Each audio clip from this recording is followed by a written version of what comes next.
Selamat datang di ibadah ketiga GPDI Mahanaim Tegal. Kepada saya diberikan tema untuk dibahas sehubungan dengan ibadah Pranatal tahun 2023, yaitu totalitas kasih dari Allah. Ayat yang diberikan kepada saya dari Injil Matius pasal 2 ayat 1 sampai ayat yang ke-12. Kalau ada Alkitab di tangan Bapak Ibu Saudara sekalian, Bapak Ibu bisa melihat sepenuhnya perikop itu berbicara tentang orang-orang Majus dari timur. Namun sehubungan dengan totalitas kasih dari Allah kepada manusia, tentunya saya ingin menjelaskan terlebih dahulu kepada Bapak Ibu Saudara sejauh mana totalitas kasih Kristus kepada kita. Sehingga kalau kita mengerti itu, maka kita akan menjadi orang Kristen, anak Tuhan, yang selama pengiringan kita di muka bumi ini sampai Tuhan memanggil kita.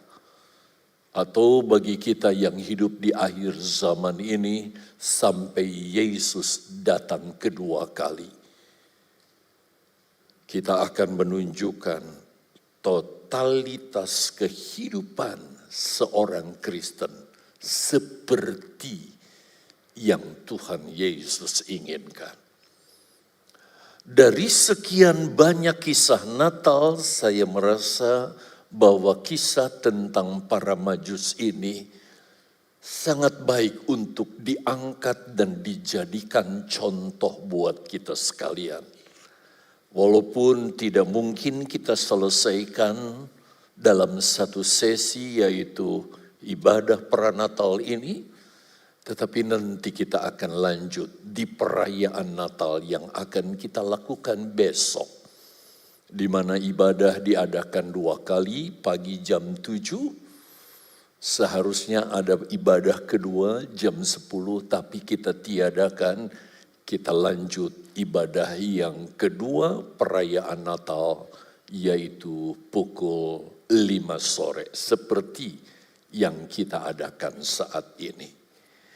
Nah, saya tidak dapat membahas, saudara, keseluruhan perikop tentang orang Majus yang dicatat dalam Injil Matius pasal 2 ayat 1 sampai 12, tetapi untuk bagian pertama ini, saya ajak saudara melihat Matius pasal 2, silahkan buka Alkitab yang bawa Alkitab.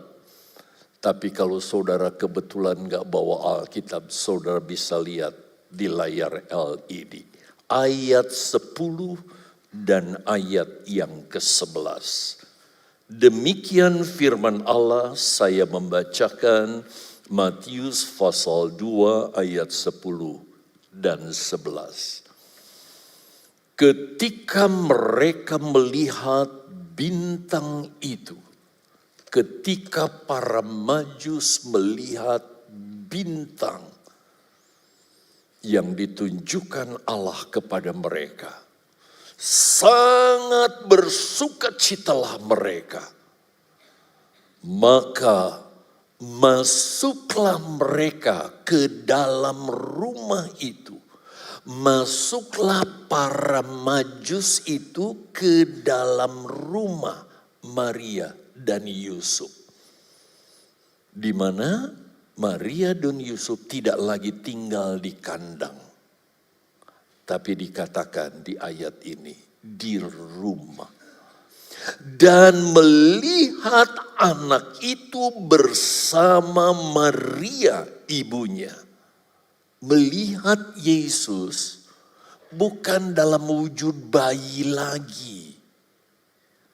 Seperti yang selama ini kita pelajari, bagaimana gembala-gembala datang ke kandang Bethlehem, tempat di mana Yesus dilahirkan, kondisinya bayi. Tetapi di ayat ini para Majus masuk ke rumah Maria, di mana kondisi anak itu, bayi itu sudah jadi anak bersama Maria, mungkin saja di gendongannya ya, ibunya. Lalu apa yang dilakukan oleh para Majus? Perhatikan. Lalu sujud menyembah dia. Para Majus itu langsung sujud menyembah Yesus. Mereka pun membuka tempat harta bendanya. Saudara bawa harta benda enggak kali ini? Bukan itu yang saya maksud. Dan mempersembahkan persembahan kepadanya. Mempersembahkan persembahan. Bukan bagi Maria dan juga bukan bagi Yusuf. Tetapi bagi Yesus. Dan apa bentuk persembahannya? Emas, kemenyan, dan mur. Berbahagialah saudara yang membaca firman Allah. Berbahagia kalau saudara beberapa menit ke depan fokus memperhatikan dan mendengar firman Allah. Dan lebih berbahagia lagi saudara kalau saudara setelah membaca, mendengar, dan saudara lakukan firman Allah. Semua bilang amin. Nah, Bapak Ibu saudara yang dikasihi oleh Tuhan, tentang totalitas kasih Allah kepada umat manusia di dunia ini, tentu saudara, kita sudah tahu bahwa kasih Allah ini sudah diwujud nyatakan. Bukan jadi cerita lagi, bukan sesuatu yang akan terjadi, tetapi sudah diwujud nyatakan oleh Allah. Dengan cara apa? Allah yang suci, Allah yang kudus, Allah yang mulia, yang duduk di tatanya di sorga. Tetapi dia rela turun ke dalam dunia ini. Dan ketika dia turun ke dalam dunia, dia menjelma menjadi manusia. Dia adalah Allah yang tidak dapat dilihat seperti Bapa dan Roh Kudus. Tetapi ketika dia turun menjadi manusia, dia menyatakan diri sebagai wujud manusia.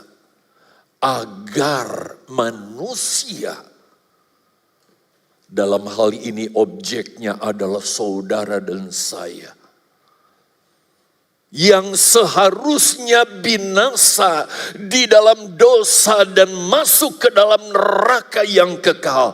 Tapi karena perwujudan Allah yang menjadi manusia itu, saudara dan saya diselamatkan, diluputkan dari kebinasaan, yaitu dari yang disebut neraka kekal yang seharusnya menjadi bagian kita.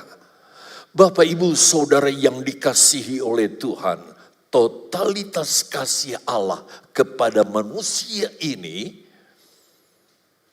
diabadikan dalam satu ayat. Sebenarnya banyak ayat Alkitab ya, tetapi ada satu ayat yang begitu terkenal. Sampai bukan hanya orang Kristen yang tahu ayat ini. Bukan hanya pengikut Yesus yang tahu ayat ini. Bahkan mereka yang gak kenal Yesus sekalipun, mereka bisa tahu, bahkan menghafal ayat ini. Dan ayat itu adalah Yohanes 3 ayat 16. Sekarang saya tanya, kalau orang yang gak kenal Tuhan, saudara, bahkan para debater yang mendebat kekristenan bisa hafal ayat ini, kira-kira bagaimana kalau jemaat yang ada di sini saat ini? Adakah di antara saudara yang hafal ayat ini? Kalau hamba-hamba Tuhan jangan tanya, ini makanan hari-hari. Tapi jemaat, apalagi jemaat GPD mana ini?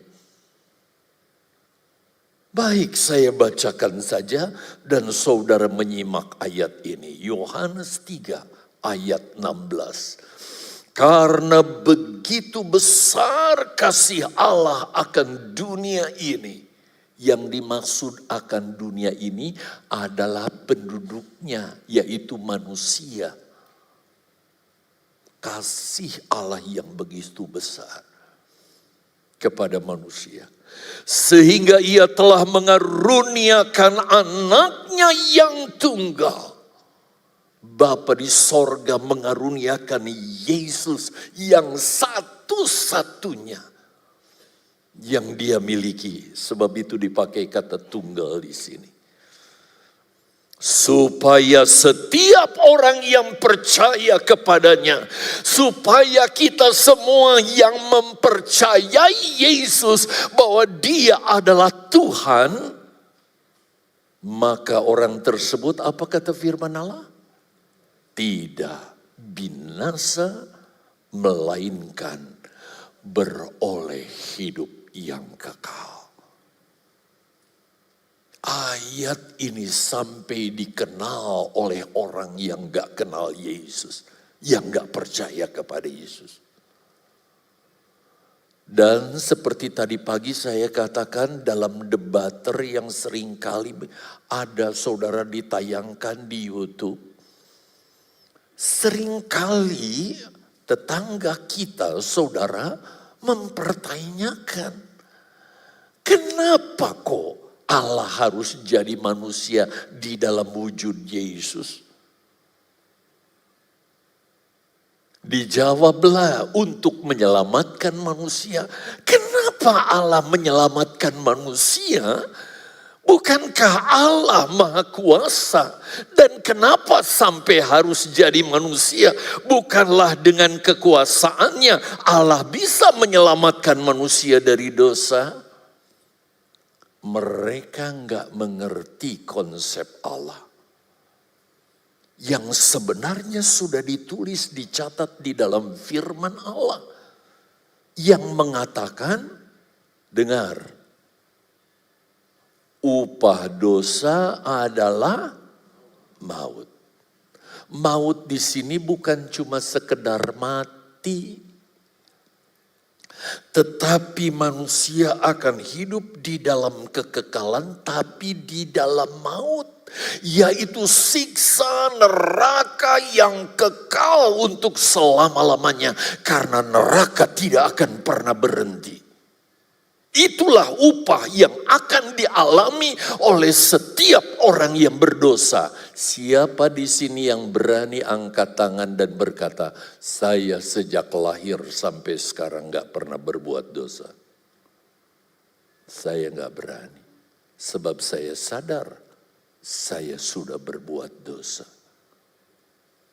Tapi saya bersyukur karena Yesus, dia tidak memperhatikan saya dan berkata, syukur lo karena lu berdosa jadi sekarang lu siksa di neraka. Tidak. Tapi dia rela menjadi manusia, menggantikan posisi saya lewat kematian, bahkan penderitaannya di kayu salib. Seharusnya sayalah yang menderita. Seharusnya sayalah yang disiksa. Bahkan siksa itu harusnya saya alami kekal. Gak berhenti. Tetapi Yesus rela menggantikan posisi saya dan saudara. Dan dia menyelamatkan kita masuk ke dalam sorga. Nah, totalitas kasih Allah kepada kita itu Dia wujudkan tidak hanya sebatas Dia menjelma menjadi manusia lalu lahir di Bethlehem dan selesai. Tetapi totalitas kasih-Nya Dia wujudkan dari Bethlehem sampai di salib Golgota. Dan di atas salib Dia berkata, sudah selesai. Apa yang sudah selesai? Dosa kita sudah diampuni. Kita yang seharusnya binasa sudah diselamatkan. Kita bukan waris neraka, tapi kita waris kerajaan Allah. Semua bilang amin. Bapak, Ibu, Saudara yang dikasihi oleh Tuhan. Bagaimana penulis surat Ibrani menulis, Yesus sudah menanggung semuanya buat kita. Sehingga kita tidak perlu menanggung sengsara penderitaan neraka lagi. Tetapi kita dibebaskan karenanya. Kita lihat Ibrani 9 ayat 28. Ayat ini berkata, demikian pula kasih Kristus hanya satu kali saja mengorbankan dirinya untuk menanggung dosa banyak orang, termasuk dosa Yosminandar. Sesudah itu, Ia akan menyatakan dirinya sekali lagi. Yesus akan datang ke dalam dunia sekali lagi. Bukan untuk menanggung dosa kita lagi. Tetapi untuk menganugerahkan keselamatan kepada mereka yang kok dikit amat? Banyak loh jemaat yang hadir. Yang inilah totalitas kita. Kalau kita benar-benar merasakan, menyadari, mengerti totalitas kasih Allah yang sudah menyelamatkan kita. Sebagai orang-orang Kristen yang sudah percaya kepada Yesus, buktikan totalitas Allah itu sudah saudara terima melalui totalitas pengiringan kita kepada Yesus. Sangat menyedihkan kalau ada orang Kristen yang menganut ajaran sekali selamat tetap selamat, artinya nggak usah ke gereja juga. Yang penting saya sudah percaya kepada Yesus, jadi saya selamat. Ada ajaran begitu. Sehingga mereka katakan cukup sekali ke gereja menerima Yesus sebagai Tuhan dan Juru Selamat, sesudah itu selesai. Saya takut saudara kalau ada jemaat yang nggak pernah ke gereja lagi, karena pegang prinsip ini sesat. Karena jelas ayat ini mengatakan bahwa Dia hanya menyambut orang yang menantikan Dia. Jadi orang Kristen yang sungguh-sungguh setia dalam pengiringan kepada Yesus. Itu sebabnya betapa pentingnya setelah kita ada di penghujung tahun 2023, hanya tinggal beberapa hari kita masuk 2024, kita evaluasi bagaimana kerajinan kita dalam beribadah. Apakah dalam sekian banyak minggu di tahun 2023, nggak ada minggu yang saudara absen nggak ke gereja. Karena saudara punya totalitas pengiringan kepada Yesus seperti Yesus yang totalitas mengasihi kita sampai mati di kayu salib. Atau kita ke gereja cuma kalau lagi mood saja. Suasananya baik, hatinya juga lagi enak. Ke gereja berikutnya. Tetapi pastikan pengiringan kita adalah pengiringan yang benar-benar totalitas kita kepada Yesus. Semoga ini jadi bahan evaluasi untuk ketika kita memasuki tahun yang baru.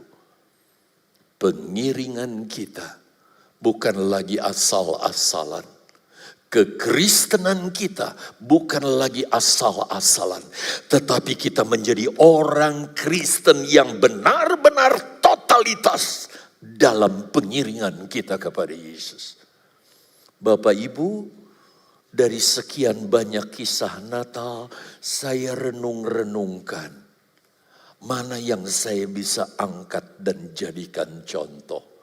Maka jatuhlah pilihan saya kepada para Majus ini. Itu sebabnya saya ingin membahas Matius 2 ayat 1 sampai 12 ini secara bertahap ya. Itu sebabnya kalau nanti besok ibadah perayaan Natal kita akan melihat bagaimana para Majus kita bisa gambarkan sebagai orang Kristen yang digambarkan sebagai gereja sempurna yang diluputkan oleh Allah dari tangan penguasa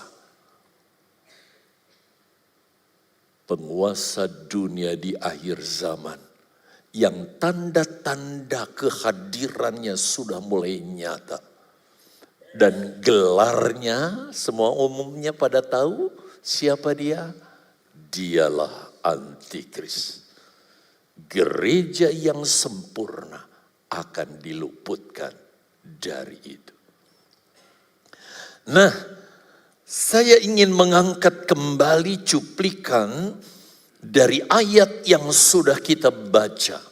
Di mana para Majus dari timur, saudara, banyak orang yang menafsirkan bahwa mereka ini adalah orang-orang yang berasal dari Media dan Persia atau wilayah Mesopotamia. Tetapi beragam lagi tafsiran.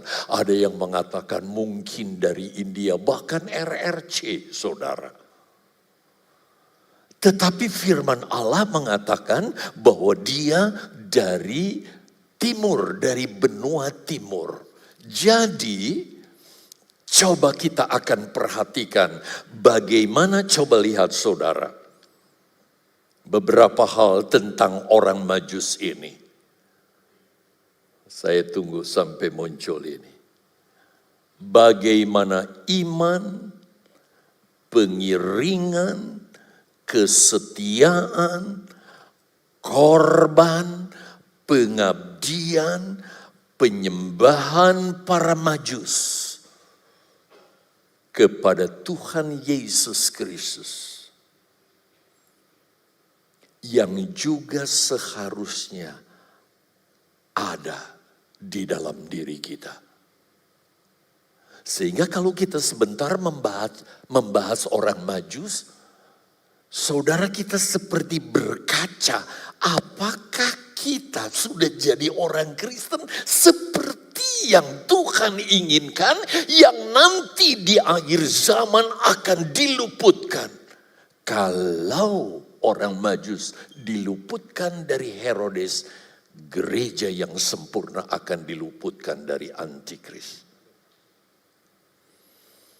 Itu sebabnya kita dapat simpulkan saudara bahwa totalitas iman, pengiringan, kesetiaan, korban, pengabdian dan penyembahan para Majus adalah gambaran, perhatikan, totalitas iman, pengiringan, kesetiaan, korban, pengabdian dan penyembahan gereja yang sempurna. Saya berdoa Saya berkerinduan seluruh jemaat masuk menjadi bagian gereja yang sempurna. Sehingga saat antikris berkuasa nanti, kita bukan ada di bawah kekuasaannya. Sebaliknya kita akan diluputkan. Karena totalitas pengiringan kita yang meniru totalitas kasih Yesus kepada kita. Jadi saya tidak mau saudara kita membahas totalitas kasih Allah ini, tapi kita nggak mengalami di dalam diri kita. Kalau nggak percuma, kita cuma merayakan Natal tapi tidak mengalami kuasa Natal itu di dalam hidup kita. Itu sebabnya dalam membahas ini saya akan mulai dari ayat 1 dan ayat yang kedua. Yuk kita ke Injil Matius pasal yang kedua, kita perhatikan ayat 1 terlebih dahulu. Saya sudah tulis ayatnya sebab jangan-jangan ada jemaat yang datang gak bawa Alkitab ya. Jangan sampai saudara, apa sih ayatnya maksudnya? Saya tayangkan. Dikatakan begini, sesudah Yesus dilahirkan di Betlehem di tanah Yudea pada zaman Raja Herodes, datanglah orang-orang Majus dari timur ke Yerusalem. Jadi berita Natal itu didengar oleh penduduk timur. Sehingga mereka merespon kelahiran Yesus ini. Sampai mereka datang ke Yerusalem. Kata ayat ini. Lihat ayat yang kedua. Dan bertanya-tanya. Orang Majus ini sesampainya di Yerusalem. Mereka bertanya-tanya kepada penduduk di Yerusalem. Di manakah dia raja orang Yahudi yang baru dilahirkan itu? Kami telah melihat bintangnya di timur dan kami datang untuk menyembah dia. Wow. Totalitas pengiringannya kepada Yesus. Sungguh mengagumkan, sungguh menakjubkan. Sehingga perhatikan jemaat, setibanya para Majus di Yerusalem, mereka langsung bertanya. Enggak lagi makanan apa sih yang enak di Yerusalem, hotelnya yang terbaik yang mana? Itu nomor 2. Yang pertama yang dia tanyakan, di manakah dia raja orang Yahudi yang baru dilahirkan itu? Kami telah melihat bintangnya di timur, di tempat kami. Dan kami datang sekarang untuk menyembah dia. Wow. Bapak, Ibu, Saudara yang dikasihi oleh Tuhan. Dari ungkapan ucapan para Majus ini, kita melihat saudara, bagaimana para Majus ini, mereka memiliki rasa haus dan lapar yang begitu kuat di dalam diri mereka. Sehingga saudara, mereka ingin sesegera mungkin berjumpa dengan Yesus, yaitu Allah yang menjadi manusia dan ingin menyembah dia. Saya mau tanya, saudara gak usah jawab, tapi jawablah dengan jujur di hati saudara. Sejauh mana rasa haus saudara, sejauh mana rasa lapar saudara, ingin datang ke gereja, memuji menyembah Tuhan, mendengar firman-Nya, memuliakan Tuhan, dan berbuat apa yang kita bisa buat buat Tuhan.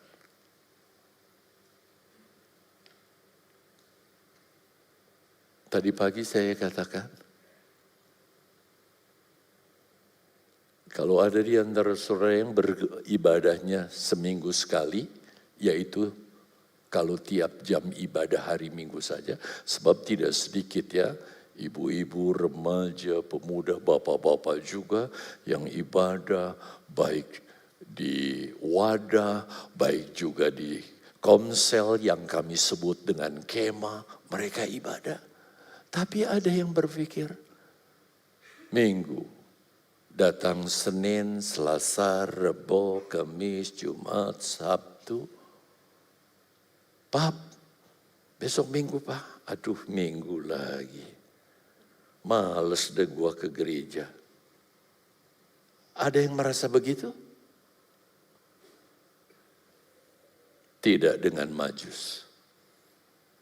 Mereka rela tinggalkan keluarganya, kekayaannya, pekerjaannya, bisnisnya yang mendatangkan cuan yang banyak. Apa dulu? Aku ingin berjumpa dengan Yesus. Oh, betapa Tuhan senang kalau dari sorga dia melihat hati-hati orang percaya seperti ini, saudara. Ini satu persembahan yang teramat hebat. Lebih banyak dari persembahan miliaran rupiah yang dibawa seseorang. Dibandingkan dengan hati yang haus dan lapar akan Yesus. Dan inilah gambar dari gereja sempurna di akhir zaman. Artinya, kalau kita belum sampai ke level ini, hasrat kita, kehausan kita, rasa lapar kita, kerinduan kita akan Yesus, kita belum bisa akan masuk gereja yang sempurna. Saya bukan mau menjustifikasi, tetapi kita melihat ukurannya dari gambar yang kita bisa lihat melalui cara hidup para Majus. Itu sebabnya setelah para Majus tahu bahwa Yesus telah lahir di Betlehem, para Majus langsung pergi menuju ke Betlehem untuk mengekspresikan kerinduan mereka, yaitu menyembah dan memberikan korban kepada Tuhan Yesus Kristus sebagai Raja di atas segala raja. Saudara yang dikasihi Tuhan, coba kita lihat Matius pasal 2 ayat 11. Oke? Saudara lihat, cermati. Saya sengaja huruf-huruf baik di kata kalimat ayat ini saya yang ada bikin ya secara khusus. Tonjolan-tonjolan, ada gemuk sendiri, pakai istilah bold ya. Maka masuklah mereka ke dalam, maka masuklah para Majus ke dalam rumah. Waktu mereka berangkat dari timur, mereka melihat dari bintang seorang raja. Yaitu Mesias sudah lahir. Yuk kita berangkat menyembah. Berangkatlah mereka dari negeri ke negeri, kota ke kota. Bermalam di berbagai-bagai penginapan saudara. Hari berganti hari, minggu berganti minggu, bulan berganti bulan, tahun berganti tahun. Ketika sampai di tempat di mana Yesus berada, mereka temui Yesus bukan lagi di kandang, tapi di mana? Rumah. Yang dimungkinkan para penafsir, Yesus bukan lagi digendong, tapi sudah menjadi anak yang dimungkinkan berusia 2 tahun.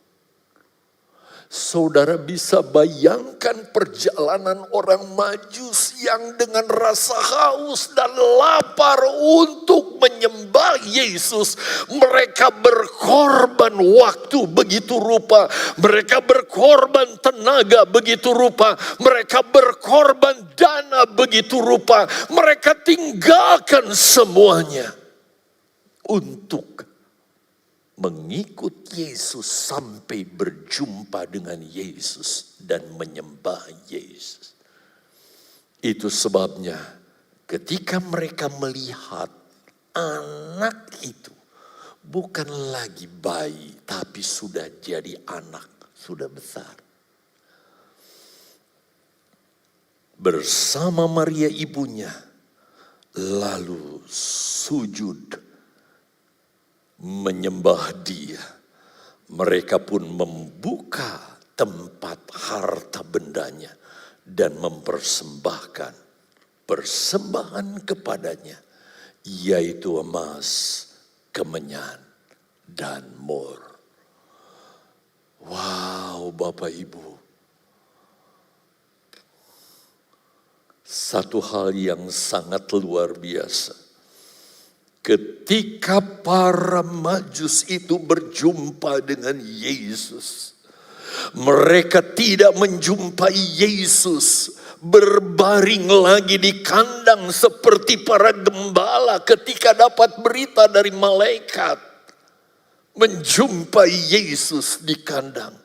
Tapi mereka sudah menjumpai Yesus di rumah. Dan ketika para Majus ini menemui Yesus saat itu, Yesus tidak disebut bayi lagi, tetapi Yesus disebut dengan istilah anak. Saya mengangkat ini berulang-ulang, ingin membuka pengertian saudara betapa besar pengorbanan yang mereka lakukan sampai bisa ketemu dengan Yesus, menyembah Yesus dan mempersembahkan persembahan mereka kepada Yesus. Bagaimana dengan kita? Bagaimana dengan pengiringan kita?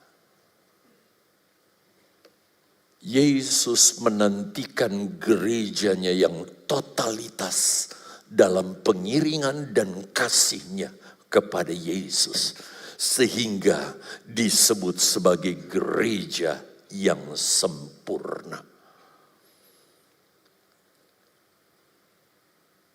Sekarang Bapak Ibu Saudara yang dikasihi Tuhan, dari apa yang telah diperbuat oleh para Majus ini, semoga ini kita jadikan bahan evaluasi.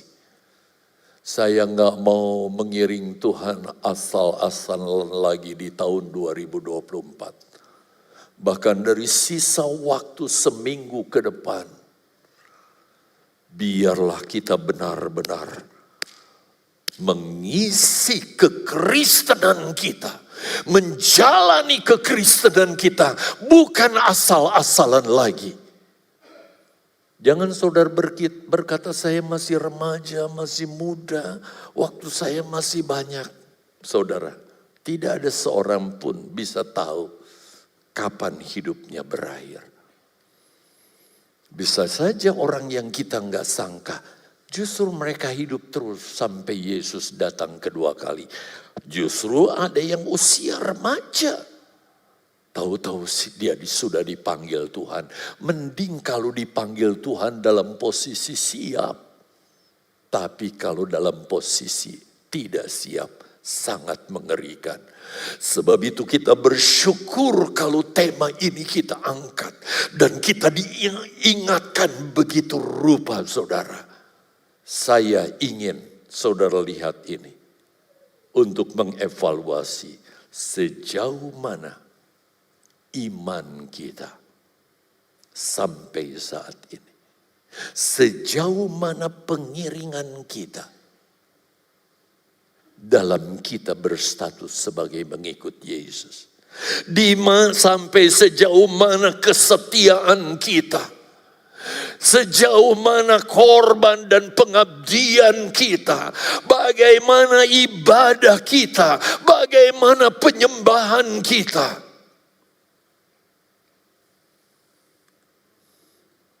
Allah Tuhan, Dia kenal keadaan kita.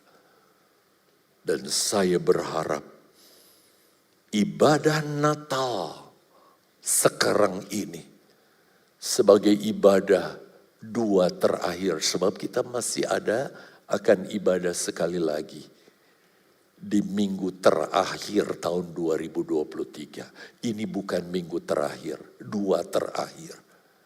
Tetapi biarlah ini kita jadikan evaluasi bagi kita, supaya kita semakin bertumbuh dan menyenangkan hati Yesus dalam pengiringan kita. Saudara, jangan nyantai. Kita ada di penghujung akhir zaman, di mana kita harus lebih sungguh-sungguh, lebih giat lagi dalam pengiringan kita kepada Yesus. Nah, sekarang datanglah kita kepada apa yang para Majus ini bawa kepada Yesus. Ini mempunyai pengertian yang penting bagi kita. Dan jangan saudara berpikir kalau orang Majus mempersembahkan emas, waduh, saya dapat dari mana emas? Saya orang sederhana, janda miskin, gak punya penghasilan. Tapi yang akan kita bahas ini adalah hal-hal yang memiliki arti rohani buat kita. Sebab itu perhatikan baik-baik. Arti emas yang dipersembahkan oleh para Majus kepada Yesus, ini mengandung arti bagi kita pengakuan para Majus bahwa Yesus adalah Raja. Dengar baik-baik jemaat. Sejauh ini mungkin kita mengakui Dia adalah Tuhan lewat nyanyian, pujian, penyembahan kita. Dia adalah Allah yang maha kuasa dan sebagainya. Tetapi jarang sekali kita mengungkapkan pengakuan kita bahwa Yesus adalah Raja. Walaupun ada nyanyian yang mengatakan Dialah Raja, Raja. Ya toh? Salah satu contoh betapa dahsyatnya pengakuan Yesus sebagai Raja itu diucapkan oleh orang yang disalib bersama Yesus. Untuk memberi kesan bahwa yang disalib ini adalah penjahat. Bayangkan jahatnya pemerintah Roma, saudara.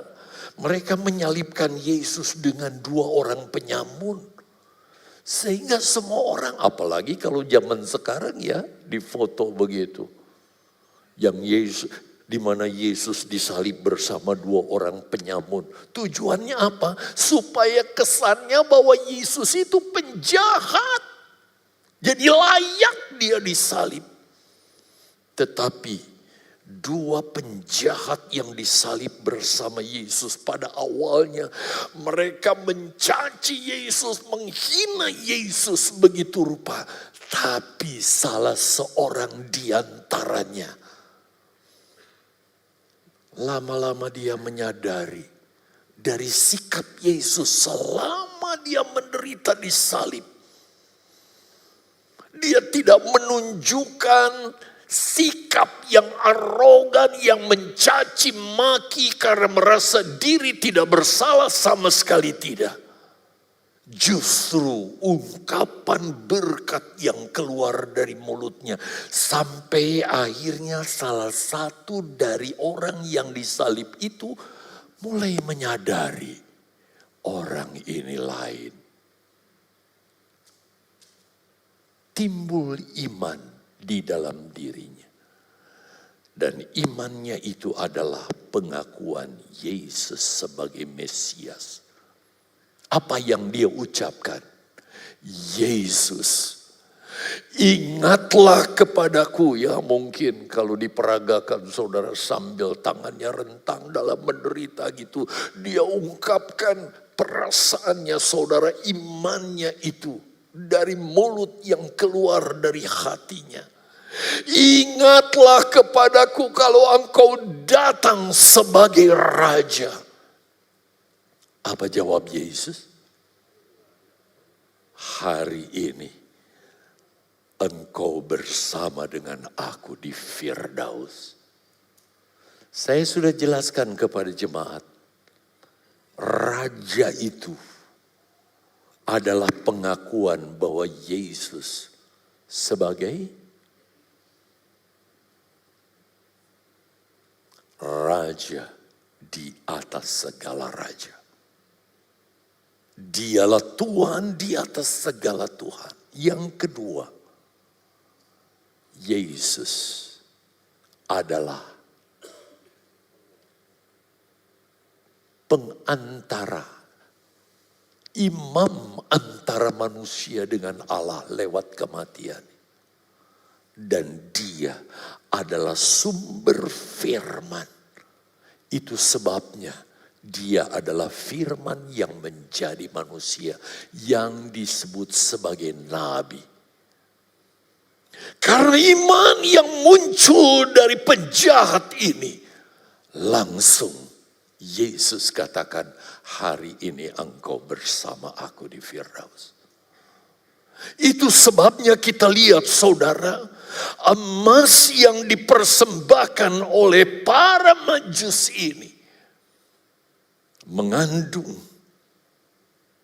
sebuah pengakuan, sebuah pernyataan bahwa Yesus adalah raja di atas segala raja, penguasa di atas segala penguasa, baik di bumi maupun di sorga. Sebab itu, biarlah hati kita juga mempersembahkan senantiasa persembahan emas. Bukan berarti saya suruh saudara begini.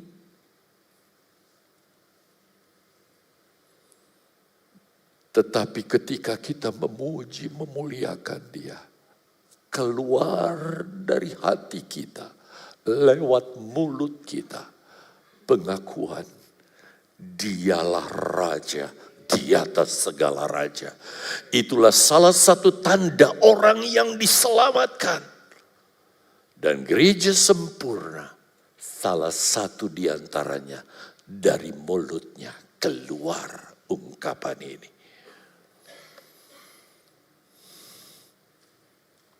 Tadi pagi saya ceritakan tentang seorang raja Inggris, yaitu Edward ke-8. Yang mendatangi seorang yang miskin. Tetapi orang miskin itu dengan bongkah sombongnya saudara, dia menolak kehadiran Raja Edward. Raja Edward tidak menunjukkan, saya raja, kamu saya penjarakan karena kelakuanmu, tidak. Karena dia menolak, dia cari rumah yang lain. Dia ketuk, orang itu buka. Dan dia masuk, dia menganugerahkan hal yang sangat berharga yang tidak disangkakan sebelumnya. Itu sebabnya setiap jemaat, tatkala kita beribadah, kita mau mempersembahkan yang terbaik buat kita.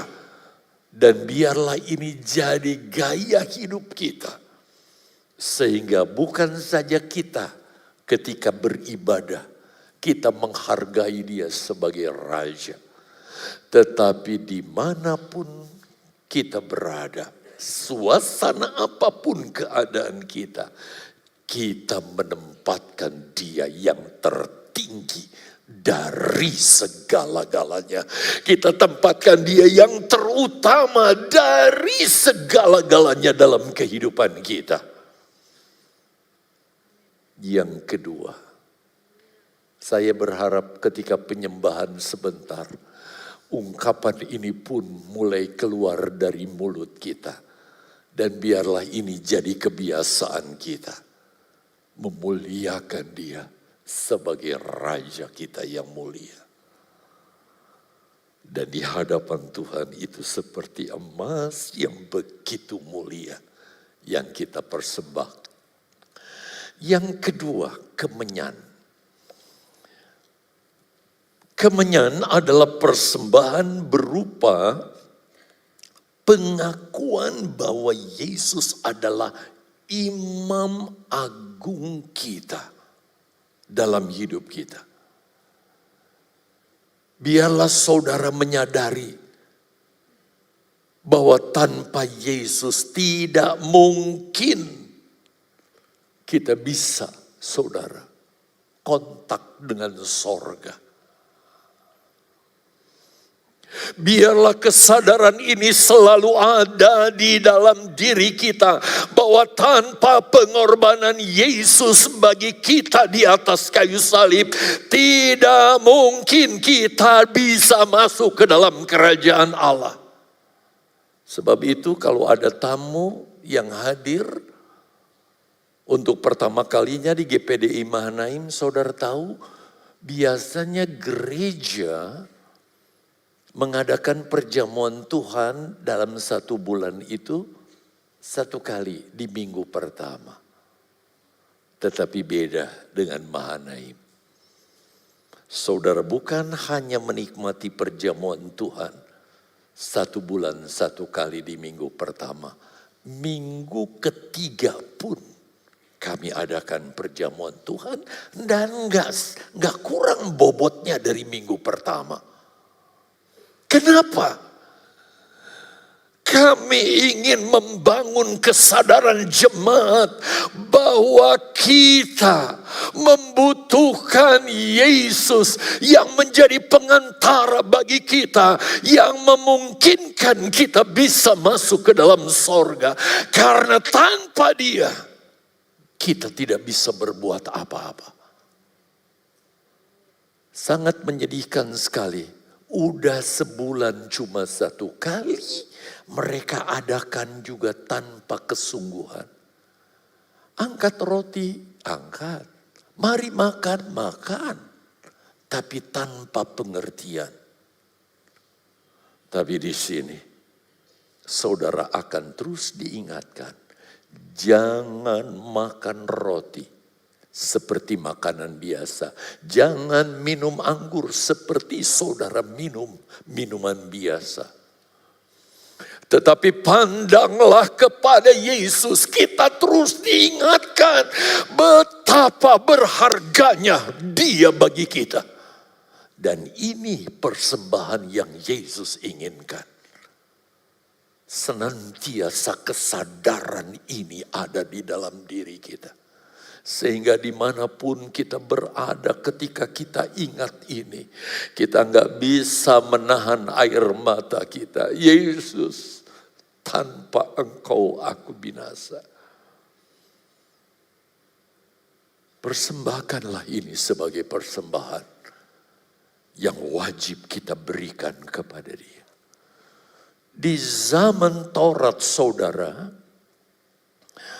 kemenyan adalah sesuatu elemen yang dipakai dalam penyembahan. Artinya apa?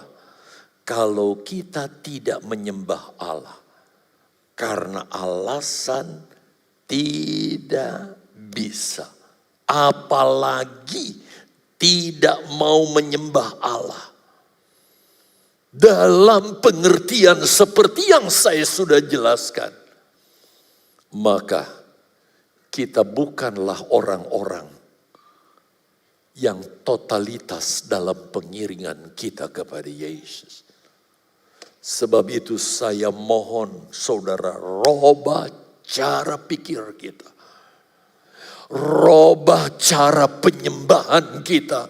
Bahwa kita bukan hanya menyembah sebagai euforia, tetapi kesadaran bahwa kalau kita bisa berhubungan dengan Yesus, itu karena salib Yesus yang sudah dikerjakan buat saya dan saudara secara totalitas. Dan biarlah itu pun lahir keluar dari dalam diri kita. Dan yang terakhir, kita lihat yang dibawa oleh para majus itu adalah mur. Di masa perjanjian lama, mur adalah cairan untuk membalsam jenazah. Arti rohani persembahan mur ialah suatu pengakuan kita bahwa Kristus adalah sebagai korban bagi kita. Sekilas rasanya kurang tepat bila saat Yesus lahir, orang-orang majus ini justru mempersembahkan bagi Yesus mur, saudara. Dia baru lahir. Apakah orang majus ini seolah-olah mendoakan bahwa Yesus itu akan mati? Sama sekali tidak. Tetapi dengar jemaat baik-baik. Persembahan mur yang dibawa oleh para majus adalah langkah iman di mana dia mempersiapkan hati. Para majus ini mempersiapkan hati bagi Yesus karena Yesus datang untuk menjadi penebus bagi mereka. Artinya inilah bentuk pengakuan para majus bahwa Yesus harus mati. Sebab tanpa kematian Yesus, apa? Kita semua neraka alamatnya. Sekali lagi, tanpa kematian Yesus, alamat kita neraka semua. Tapi kita bersyukur untuk Yesus yang sudah mengerjakannya. Sampai ketika disalib dia berkata apa? Sudah selesai.